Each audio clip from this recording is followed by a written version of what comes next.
রাসায়নিক সারের ব্যবহার কমিয়ে পরিবেশ বান্ধব ও কৃষি ব্যবস্থাকে উৎসাহ দিতে পশ্চিমবঙ্গ সরকারের উদ্যোগে মালদার চাঁচল এক ব্লক কৃষি দপ্তরে অনুষ্ঠিত হলো প্রাকৃতিক কৃষি বিষয়ক এক বিশেষ কর্মশালা।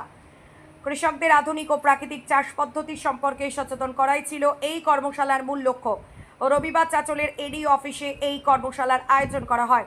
কর্মশালায় উপস্থিত ছিলেন জনার্দন ভট্টাচার্য, এডিএ প্রশিক্ষণ, সঞ্জীব দাস, এডিএ ও বিষয়ভিত্তিক বিশেষজ্ঞ, অরিন্দম ভূঁইয়া, চাঁচল এক ব্লকের কৃষি অধিকর্তা, বিশিষ্ট সমাজসেবী তথা পঞ্চায়েত সদস্য রতন দাস, গ্রাম পঞ্চায়েত সদস্য প্রসেনজিৎ শর্মা সহ চাঁচল এক ব্লকের বহু কৃষক।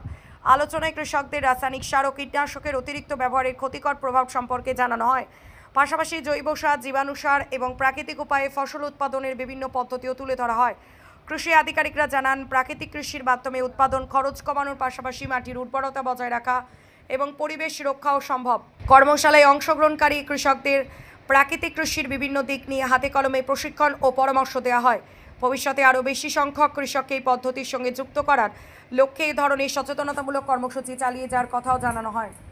যে কর্মশালা, সেটা প্রাকৃতিক কৃষি কর্মশালা।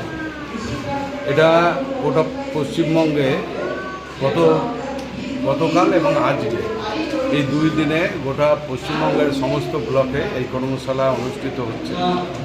আর এইখানে মূলত যে বিষয়, কৃষিতে যে রাসায়নিক সারের ব্যবহার এবং কীটনাশক যে ব্যবহার, আর সেই ব্যবহারের ফলে মানুষের যে শারীরিক অসুস্থতা বেড়ে যাচ্ছে, তো আগামী যে প্রজন্ম তাদেরকে সুরক্ষিত রাখার জন্য আর জৈবিক পদ্ধতিতে যে চাষ, আর সেই বিষয়ে আজকে হচ্ছে কর্মশালার মূল বিষয়।